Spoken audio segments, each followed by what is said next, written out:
সেই আগুনের ভিতরে যখনই ইব্রাহিমকে ফেলা হলো, সঙ্গে সঙ্গে ইব্রাহিম আলাইহিস সালাতু ওয়াস সালাম আল্লাহকে দুইখানা কথা বলেছিলেন। এক নাম্বার বলেছিলেন হাসবুনাল্লাহ ওয়া নি'মাল ওয়াকিল। দুইখানা আল্লাহকে কথা বলেছিলেন, আমি একমাত্র আল্লাহর প্রতি ভরসা করি, আল্লাহ হলেন উত্তম কর্মবিধায়ক। এই কথা বলার পর ইব্রাহিম আলাইহিস সালাতু ওয়াস সালাম আগুনের ভিতরে এক আল্লাহর প্রতি যেন পুরোপুরি রূপে আল্লাহর প্রতি তাওয়াক্কুল করলো। তো আল্লাহ সুবহানাহু ওয়া তাআলা আগুনকে বলে দিলেন, আগুন রে কুলনা ইয়া নারু কুনি বারদান ওয়া সালামান আলা ইব্রাহিম, আগুন রে তুমি ইব্রাহিমের প্রতি ঠান্ডা শীতল হয়ে যাও। ইব্রাহিমকে আগুনে ফেলা হয়েছিল, কিন্তু ইব্রাহিম ওই সময় বিপদের মাঝে এক আল্লাহর প্রতি তাওয়াক্কুল করেছিল। আর এটাই আল্লাহ বলেছেন ওয়া মান ইয়াতাওয়াক্কাল আলাল্লাহ, যে পুরোপুরি রূপে আল্লাহর প্রতি ভরসা করবে ফাহুয়া হাসবুহু, আল্লাহ তার জন্য যথেষ্ট হয়ে যাবে। এই আগুনের মাঝে, আগুনের ভিতরে, বিপদের মাঝে পুরোপুরি আল্লাহর প্রতি ভরসা করেছিল। আর আগুন আল্লাহ তা যেন ঠান্ডা শীতল হতে বলেছিলেন, আল্লাহ তার জন্য যেন মঞ্জুর হয়ে গেলেন। আর ইব্রাহিম নবীর একটা পশম পর্যন্ত পড়ে নাই, এর নাম হলো তাওয়াক্কুল। আরেকজন নবী মুসা আলাইহিস সালাতু ওয়াস সালাম। এই নবী ইব্রাহিম যেই যুগে এসেছিলেন সেই যুগের বাদশার নাম কি ছিল?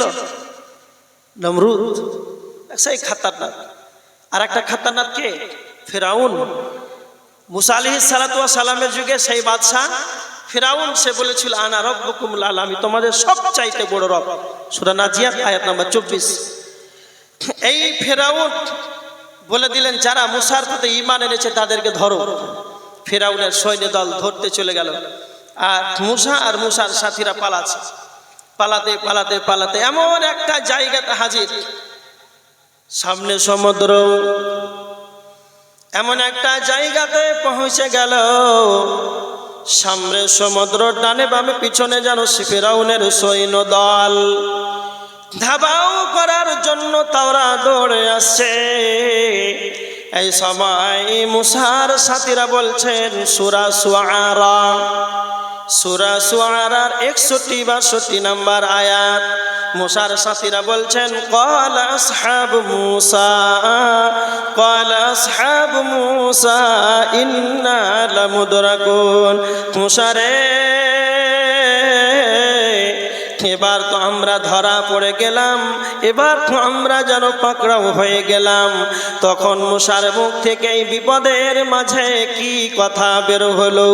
মুসা আলাইহিস সালাম তার সাথীদেরকে বললেন ক্বালা কাল্লা, কখনো নাই, কখনো নাই, ইন্না মাইয়া রাব্বি, আল্লাহ আমার সঙ্গে রয়েছে, সায়াহদিন, আল্লাহ আমাকে রাস্তা দিবেন।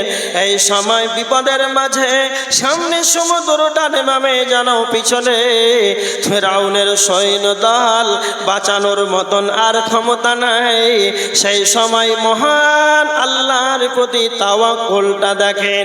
সেই সময় বিপদের মাঝে আল্লাহকে বললেন আল্লাহ তুমি আমাকে পথ দাও, রাস্তা দাও।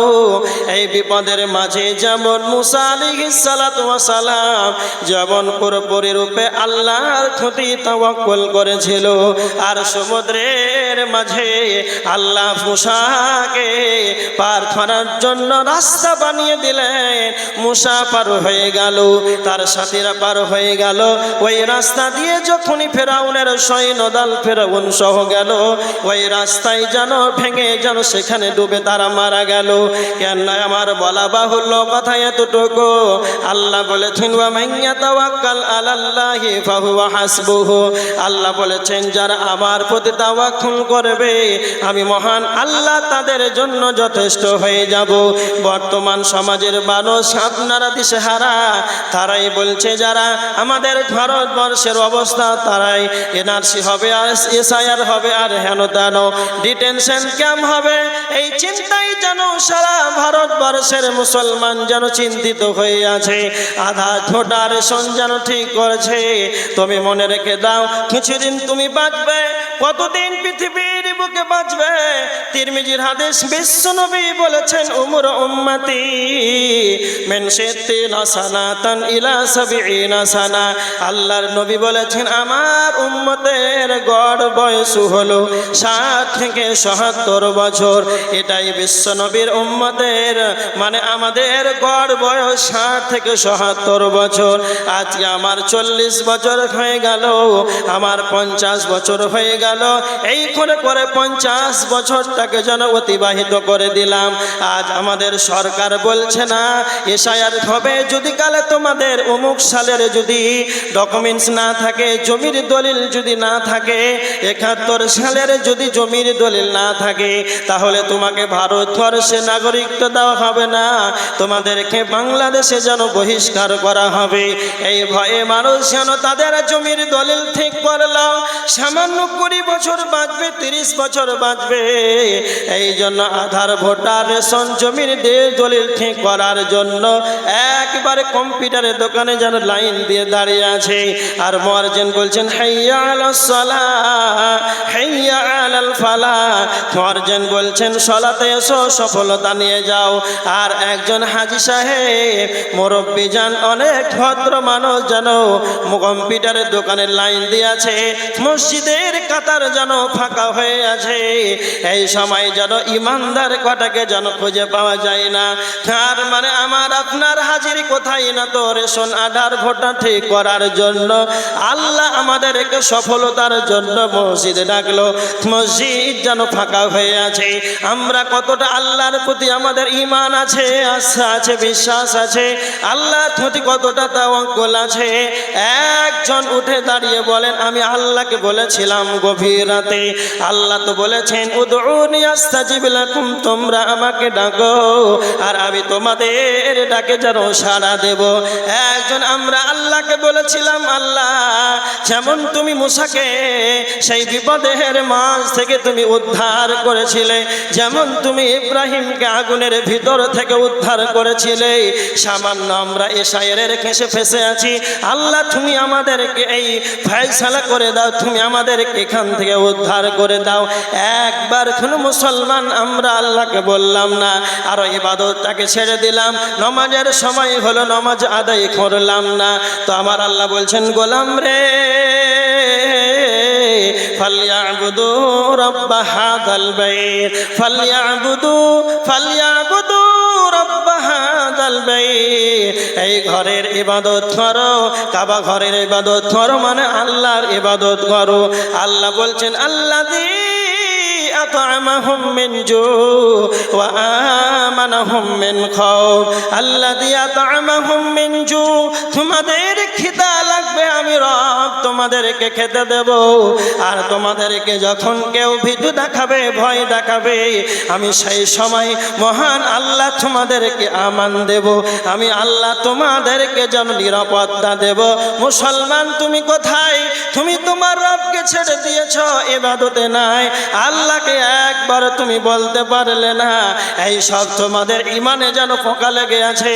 তোমরা একবার আল্লাহকে বিপদের মাঝে তুমি বলতে পারলে না আল্লাহ এই বিপদ থেকে তুমি আমাদেরকে উদ্ধার করো, এই বিপদ থেকে তুমি আমাদেরকে নিষ্কৃতি দাও। একবার বললাম না, শুধু কাগজ নিয়ে ছুটাছুটি দৌড়াদৌড়ি। আল্লাহ যদি রাজি না থাকে তাহলে আপনার সারা জীবন দৌড়াদৌড়ি করেন কোনো লাভ হবে না। আল্লাহ যদি রাজি থাকে তাহলে সারা পৃথিবীর যত মুসলমানদেরকে নিয়ে চক্রান্ত করেছে, ওদের চক্রান্ত সব বেকার হয়ে যাবে, সব পানিতে পড়ে যাবে। আমাদের উচিত, আমাদের কর্তব্য হবে আল্লাহর প্রতি আস্থা বিশ্বাস রেখে তাওয়াক্কুল করা। তাওয়াক্কুল কাকে বলে? শুধু একটা ছোট্ট করে একটা ঘটনা বলবো, তাহলে বুঝবেন যে তাওয়াক্কুল কাকে বলে। সর্বপ্রথম মক্কা ছেড়ে আল্লাহ রসুল কোথায় হিজরত করে গেছিলেন আপনারা জানেন? মদিনায়। মদিনায় যখন আল্লাহ রসুল মক্কা ছেড়ে মদিনায় গিয়েছিলেন, তো আল্লাহ নবীর ঘরে কাকে রেখে মদিনা গেছিলেন কে বলতে পারবে?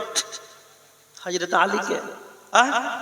হযরত আলী রাদিয়াল্লাহু তাআলা আনহুকে বিশ্বনবী বলেছিলেন, আলী তুমি আমার ঘরে, আমার বিছানায়, আমার বালিশে, আমার চাদরে তুমি শুয়ে থাকো, আমি এক্ষুনি ঘর ছেড়ে মক্কা ছেড়ে মদিনা চলে যাব।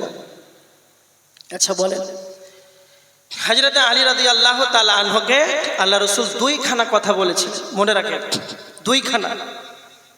এক বলেছিলেন, আলী সকাল হবে বাইতুল মালগুলো বন্টন করে দিবে। দুই, তোমার সঙ্গে আমার মদিনাতে দেখা হবে, সাক্ষাৎ হবে মদিনাতে। এই দুইটা কথা বলে আল্লাহ রসুল মক্কা ছেড়ে মদিনা চলে গেলেন। আর চতুর্দিকে নবীজির ঘরের চতুর্দিকে কাফেররা নাঙ্গা তরোয়াল নিয়ে দাঁড়িয়ে আছে। বের হলেই মাথা গর্দান একদিকে, মাথা একদিকে, বুঝতে পারছেন তো? চতুর্দিকে নাঙ্গা তরোয়াল নিয়ে দাঁড়ানো। আর ওই সময় তা আলী শুয়ে আছে, আল্লাহ রসুল ঘর থেকে বেরে চলে যাবেন। এখন আমাকেই একটা রুমে এখানে মারার জন্য চতুর্দিকে শত্রু দাঁড়িয়ে আছে নাঙ্গা তারওয়ালে। এখন যদি সভাপতি মহাশয়কে বলি আপনি থাকেন, আমি চলে গেলাম মালদা, থাকবে? থাকবে জি? থাকবে না। এই রকম এক সিচুয়েশন, এক পরিস্থিতি। আচ্ছা, মদিনায় যে চলে গেলেন আল্লাহ রসুল, মদিনাতে গিয়ে বলছেন আমি আলীকে রেখে এসেছি ঘরে। আচ্ছা, সেই যুগের মদিনার সাহাবীদের শোনার ইচ্ছা হবে না? হবে না যে আলীর কি হলো সকালে?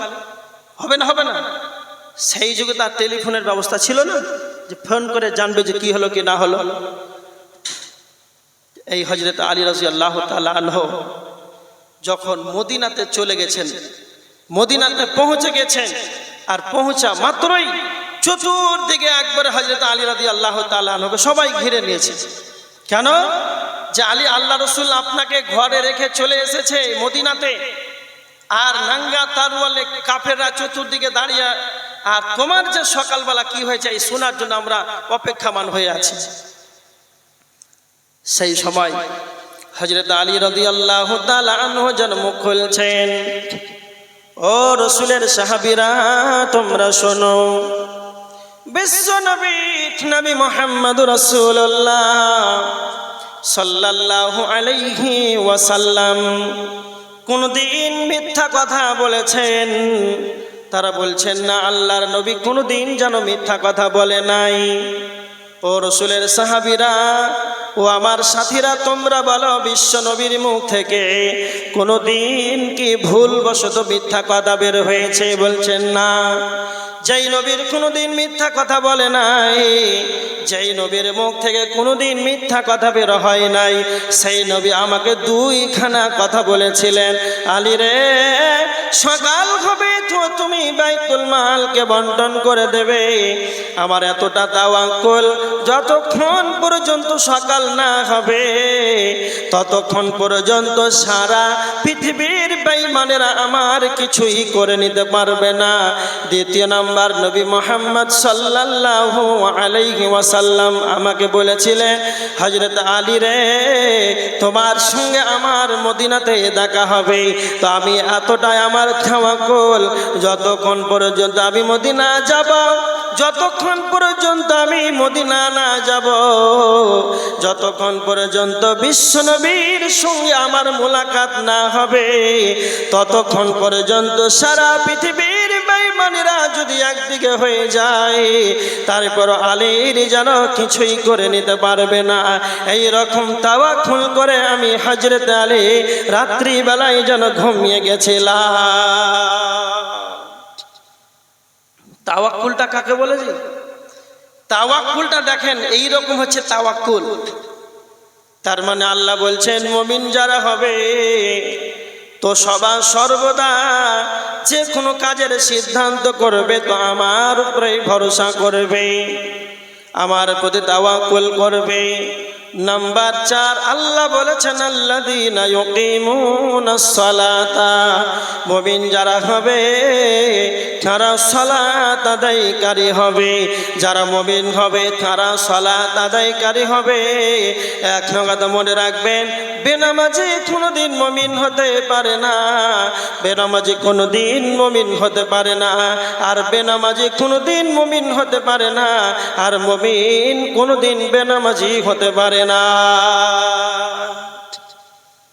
এই পয়েন্টটা ভালো করে মাথায় রাখেন। মুমিন কোনোদিন বেনামাজি হবে না। মুমিনের দ্বারাতে ছোট ছোট পাপ হয়ে যেতে পারে, এটা স্বাভাবিক। মুমিনের দ্বারাতে ছোট ছোট পাপ হয়ে যেতে পারে, কিন্তু মুমিন কোনোদিন বেনামাজি হবে না। যখনই সলাতে রক্ত হবে, যখনই সলাতের সময় হবে, ইকামত চলবে, তো মসজিদের কাতারে মুমিনকে খুঁজে পাওয়া যাবে। আর বেঈমান কোনোদিন মুমিন হতে পারে না। কথাটা কেমন? এরকম মানুষ পৃথিবীতে আছে। যে আজকে আপনাদের যাদবপুর মাদ্রাসার জালসা, একজন এসে 1 লাখ টাকা দান করলো মাদ্রাসায়, এসারে আজান হয়ে গেল। 1 লাখ টাকা দান করার পর এসারে আজান হয়ে গেল, সবাই মসজিদে মুসাল্লি কটা ইমানদার কটা ভিড় করে মসজিদে চলে গেল সালাত আদায় করতে। আর ও কিন্তু সালাত আদায় করে না। টাকা দান করলে মসজিদ থেকে মাদ্রাসা থেকে লাফিয়ে বের হয়ে চলে গেল। এই টাকা দান করলে কিন্তু সালাত আদায় করবে না। কেন? বেঈমান কোনোদিন মুমিন হতে পারে না। ও দান করলে বটে, কিন্তু নমাজ যেতে যাবে না। আর মুমিন এর দ্বারা তো ছোট ছোট ভুল হতেই পারে, হবে, কিন্তু ওকে মসজিদের কাতারে খুঁজে পাওয়া যাবে। একটা কথা মনে রাখবেন, মুমিন সালাত আদায় করবে। যারা এখন সালাত আদায় করে না, 1 মাস করলো আর 11 মাসে এদেরকে খুঁজে পাওয়া যায় না, তো এদের অবস্থা কি হবে? কাল কিয়ামতের ময়দানে যেই দিন আল্লাহ সারা পৃথিবীর সমস্ত মানুষদেরকে যেই দিন একত্রিত করবেন, একত্রিত করার পর আল্লাহ সুবহানাহু ওয়া তাআলা আমাদের জন্য 2খানা যেন আবাস ঠিকানা, একটি হলো জান্নাত, জাহান্নাম, জাহান্নাম জান্নাত। যারা জান্নাতি হবে তারা জান্নাতে চলে যাবে, জাহান্নামীরা জাহান্নামে চলে যাবে। আর যখনই জাহান্নামীরা জাহান্নামে চলে যাবে, জান্নাতীরা বলবে, ও জাহান্নামীরা তোমরা কেন জাহান্নামে গেলে? তখন জাহান্নামীরা বলবে, আমরা যেন সালাত আদায় করতাম না, তার মানে বেনামাজি হওয়ার কারণে জাহান্নামে চলে যাবে। যারা সালাত আদায় করে না, ভালো করে মাথায় রাখবে, জাহান্নামীদেরকে যখনই জাহান্নামীদেরকে বলা হবে মা সালাকাকুম ফি সাকার, সূরা মুদ্দাসসিরের 42-43 নম্বর আয়াত, কিসের কারণে তোমরা জাহান্নামে গেলে বলো? তখন তারা বলবে যে আমরা মুসাল্লি ছিলাম না। তার মানে সালাত আদায় না করার কারণে জাহান্নাম, সোজা কথা। আচ্ছা, সালাত আদায় না করলে জাহান্নাম। এখন যদি আপনারা বলেন যে আব্দুল কাইয়ুম আপনি তো বললেন যে সালাত আদায় না করলে জাহান্নাম, কোরআন থেকে উদ্ধৃতি দিলেন, হ্যাঁ দিলাম, কিন্তু আপনারা যদি বলেন যে একটা হাদিস বলেন যে হাদিসের ভিতরে সরাসরি সালাত আদায় না করলে জাহান্নাম, একটা কথা বলেন, তখন আমি বললাম যে না, এরকম কোনো হাদিস নাই। তখন আপনারা বলছেন কেন? এখানে 2টা কথা বলবো, আপনারা যতজন আছেন একটা কথা উত্তর দেন। আল্লাহ নবী সাল্লাল্লাহু আলাইহি ওয়াসাল্লামের জামানায় মদিনাতে মুনাফিকরা সালাত আদায় করেছে না করেনি? কেউ জানেন আপনারা? হ্যাঁ, করেছে। মদিনাতে মুনাফিকরা সালাত আদায় করেছে। এমনকি নবী মুহাম্মদ সাল্লাল্লাহু আলাইহি ওয়াসাল্লামের মতো ইমামের পিছনে সালাত আদায় করেছে। কারা? মদিনার মুনাফিকরা। কথা মাথায় রাখেন। আচ্ছা, আপনাদেরকে 2 নাম্বার প্রশ্ন করছি, একজন সাহাবীর নাম আপনারা বলতে পারবেন যেই সাহাবী ঈমান আনার পর, কালেমা পড়ার পর সালাত আদায় করেনি, সালাত ছেড়ে দিত মাঝে মধ্যে, এরকম একজন সাহাবীর নাম আছে? হ্যাঁ, কেউ নাই, কোনো সাহাবী নাই যে বেনামাজি ছিল। তার মানে একজনও সাহাবী বেনামাজি ছিল এরকম কোনো প্রমাণ নাই। সবাই সালাত আদায় করত। এমন নামাজির নামাজি এমনকি মুনাফিকরাও সালাত আদায় করত। আর এই মুনাফিকদের ব্যাপারে আল্লাহ সুবহানাহু ওয়া তাআলা সূরা নিসা 145 নম্বর আয়াতের ভিতরে আল্লাহ বলেছেন, ইন্নাল মুনাফিকিনা ফিদ দারকিল আসফালি মিনান নার, জাহান্নামের সবচাইতে নিচু স্থানে থাকবে তারা হচ্ছে মুনাফিক। তাহলে জাহান্নামের সবচাইতে তলদেশে থাকবে তারা হচ্ছে মুনাফিক। সেই জামানাতে মুনাফিকরাও সালাত আদায় করেছে জাহান্নামী হওয়ার পরেও। আর আল্লাহ রসুলের জামানায় বেনামাজি ছিল না। তা হাদিস কাকে বলা হয়? আল্লাহ নবী যা বলেছেন, সাহাবীরা যা করেছেন, আল্লাহ রসুল যা সাহাবীরা করেছেন, সমর্থন দিয়েছেন, কিছুই বলেনি। আজ থেকে 1450 বছর আগেই হাদিস সব হয়ে গেছে। তো যেই জামানায় হাদিস লেখা হয়েছে, হাদিস তৈরি হয়েছে, সেই জামানাতে বেনামাজি তো ছিল না। হাদিসটা 2026 আসবে যে বেনামাজি জাহান্নামী, পবিত্র কোরআনের আয়াত। এটা কোনো হাদিস নাই যে মনে করবেন হাদিসটা দুর্বল, জাল সানা ছুটে যেতে পারে। আল্লাহ জিব্রাইলকে যা বলেছেন নবী মুহাম্মদকে, আর নবী মুহাম্মদকে জিব্রাইল তা ডেলিভারি দিয়েছেন। যালিকাল কিতাবু লা রাইবা ফি, এই কিতাবের ভিতরে কোনো রকম সন্দেহ নাই। সেই কিতাবের ভিতরে বলা হয়েছে জাহান্নামীরা বলবে আমরা সালাত আদায় করতাম না, এই কারণে জাহান্নাম। তার মানে মুমিনের একটা গুণ হলো যে সালাত আদায় করবে। আর আমাদের সমাজের ভিতরে কয়টা মুমিন আছে শুধু একবার হাতে গুনেন, কয়টা মুমিন আছে? আপনাদের এই যাদবপুরে প্রায় 1000-এর উপরে ভোটার কার্ড আছে। হ্যাঁ, 1000 হবে? 1400 ভোটার কার্ড আছে। প্রায় ধরেন 1000 জন মুসলমান। আচ্ছা, সালাত ফরজ 18 বছর আগে হয় না পরে? হ্যাঁ, আগে। আর ভোটার কার্ড 18 বছর পরে হয় না আগে? পরে। তো আশা করি যাদের ভোটার কার্ড হয়েছে ওদের সবার উপরে সালাত ফরজ। 1000 যদি ভোটার কার্ড থাকে, ভোটের দিন বলছে কত হলো? হ্যাঁ, 800 পার। হ্যাঁ, 1000 পার, 12টা বেজে গেল, 1টা বেজে গেল, 1300 পার, 1400 হয়ে গেল আসর হতে হতে। আর জোহরের সালাতে ভোটারের দিন যাবেন, যেদিন ভোট চলছে। আর জোহরের সালাতে যদি 5টা মসজিদ থাকে, 5-এ 5 25টা। কয়টা মুসাল্লি কয়টা খুঁজে পাওয়া গেল? যদি আপনাদের এলাকায় 5টা মসজিদ থাকে, জুমার মসজিদে গেল 10টা, আর ছোটগুলো 4-4-এ 4-5-এ 20টা, 30টা, খুব বেশি হলে 50টা, আরো বেশি হলে 100টা। এই তো মুসাল্লি।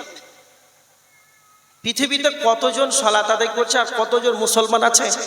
পৃথিবীতে প্রায় 200 কোটি মুসলমান সেকেন্ড পোস্টে আছে।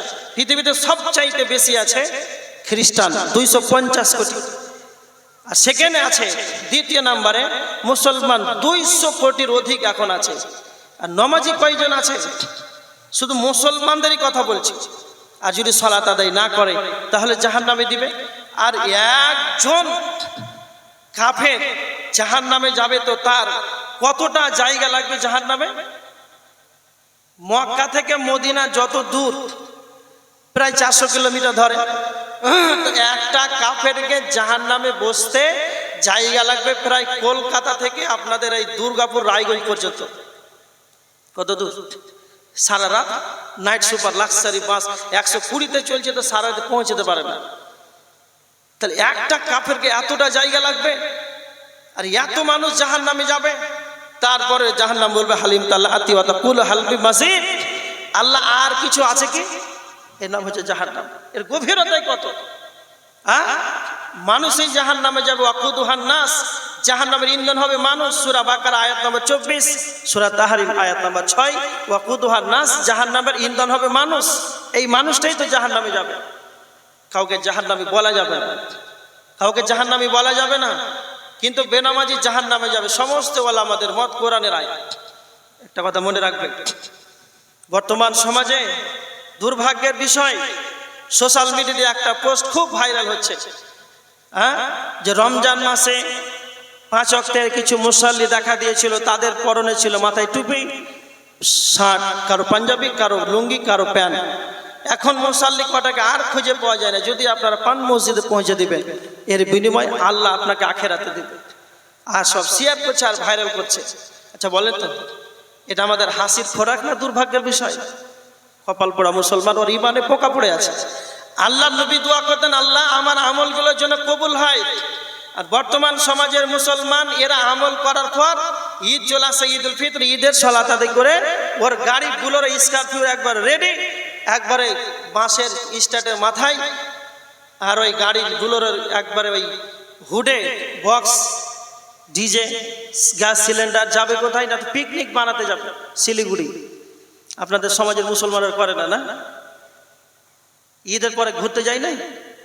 ঈদের পরের দিন থেকে প্রোগ্রাম করছি, রাস্তাঘাটে চলছে তো বুঝতে পারছি, সব কটা ডান্স করছে আর ডিজে বাজাচ্ছে, সবাই মুসলমান, সবার নাম আব্দুল্লাহ, আব্দুর রহমান, আব্দুল সাত্তার। আল্লাহ রসুল দোয়া করতেন, তিরমিজির হাদিস, ইবনে মাজার হাদিস, যে আল্লাহ আমার আমলটা যেন কবুল হয়। আর আমরা এমন কপাল পোড়া পোকা লাগাই ইমান যে আমরা এই ইবাদত তো করলাম, তা এই ইবাদতটা কবুল হলো কিনা এটা তো কোনো আমাদের ধ্যান ধারণা নাই। আমরা পিকনিক বানাতে হবে, ঈদে শিলিগুড়ি যেতে হবে, হায় হায়, এটা হচ্ছে আমাদের কি অবস্থা। আচ্ছা, আপনাদেরকে একটা কথা বলি, জোয়ার ভাটা কোথায় হয়? জোয়ার ভাটা কোথায় হয়? সমুদ্রে হয়। খুব সুন্দর উত্তর। শুনেছিলাম সমুদ্রতে জোয়ার ভাটা হয়, আর বর্তমান মুসলমানদের সমাজের মসজিদে জোয়ার ভাটা হচ্ছে। কেন? সেটা পানির। যখন শাবান মাসের চাঁদ ডুবে গেল, রমজানের চাঁদ যখন উঠলো, একবার মুসাল্লির জোয়ার চলে এলো, সুবহানাল্লাহ, আল্লাহর ফেরেশতা নাজির। আর যখনই রমজান শেষ, শাওয়াল মাসের চাঁদ উঠলো, ঈদের সালাত আদি করে আস্তে আস্তে ভাটাতে ভাটাতে ভাটাতে সব শেষ। আর এখন এমন ডিজিটাল মুসাল্লি, সালাত ছাড়বে কিন্তু মানুষকে বুঝতে দিবে না। ঈদের দিন গেল, জোহরে গেল, আসরে গেল, ফজরে কিন্তু যাবে না, ফজরে কিন্তু পাবেন না, কিন্তু ওকে মাগরিবে পাবেন, আর এশারে না হলে আসরে। এইরকম ভাবে দিনে 5 ওয়াক্ত নামাজে 3 ওয়াক্তে যাবে। এইরকম ভাবে 5 দিন গেল, আর 5 দিন শুধু মাগরিবে গেল, আর কুরবানি আস্তে আস্তে আর ওকে খুঁজে পাওয়া যাবে। মানুষ যেন বলতে না পারে যে রোজা আল্লাহ নামাজ বলিয়ে এখন ছাড়লি কিনা, হ্যাঁ, এই কথাটা ও বলতে দেবে না, ডিজিটাল মুসলমান। আপনারাই বলেন, এইরকম মানুষকে দেখানোর জন্য সালাত আদায় করে কি লাভ হবে? শুধু আপনাকে একটা কথা বলি, যারা ইমামের পিছনে সালাত আদায় করছে, আপনারা এদেরকে কি বলেন? যারা নামাজ পড়ে মুসাল্লি বলেন তো? আচ্ছা, আপনারা একটা কথা বলেন তো, মুসাল্লিরা ভালো না খারাপ? হ্যাঁ, মুসাল্লিরা ভালো না খারাপ? পবিত্র হয়ে গোসল করে উজু করে মসজিদে নামাজ পড়তে এলো তো এরা খারাপ? কি বলছেন আপনারা? ভালো না খারাপ? ভালো। আপনার আমার চোখে মুসাল্লিরা ভালো, আপনার আমার চোখে মুসাল্লিরা ভালো। আল্লাহ বলছেন ফাওয়াইলুল লিল মুসাল্লিন, মুসাল্লিদের জন্য দুর্ভাগ্য। কথা বুঝতে পারেননি? মুসাল্লিদের জন্য দুর্ভাগ্য। লেন কথা ঝামেলা, আমি বলছি যে ভালো, আল্লাহ বলছে যে না খারাপ। তারা কারা? আল্লাহ বলছেন ওই সব মুসাল্লি যারা সালাতের ব্যাপারে বেখবর, এমন মুসাল্লি যারা তারা সালাত আদায় করে, এমন মুসাল্লি সালাত আদায় করে কিন্তু মানুষকে দেখাবার জন্য সালাত আদায় করে। এই সব মুসাল্লিদের জন্য আমার আল্লাহ বলেছেন তাদের জন্য দুর্ভাগ্য রয়েছে। যারা শুধু রমজান মাসকে কেন্দ্র করে 1 মাস ভিড় করে ইবাদত করবে, এদেরকে জুমার মসজিদে পাওয়া যাবে 365 দিনে। ঈদুল ফিতর আর ঈদুল আজহা 2 ঈদে তাদেরকে খুঁজে পাওয়া যাবে। এই রকম যারা সালাত আদায় করে এরা আল্লাহর জন্য করে না, এরা মানুষকে দেখাবার জন্য সালাত আদায় করে। তো আল্লাহ বলছেন ওই সব মুসাল্লি যারা সালাত আদায় করে কিন্তু মানুষকে দেখাবার জন্য করে, এরা জাহান্নামে যাবে। তার মানে যারা করে কিন্তু আল্লাহর জন্য করে না, মানুষকে দেখাবার জন্য করে, তারা জাহান্নামে যাবে রে। আর যারা সালাত আদায় করে না ওরাও জাহান্নামে যাবে। আল্লাহ বলছেন মুমিন যারা হবে ওরা সালাত আদায়কারী হবে।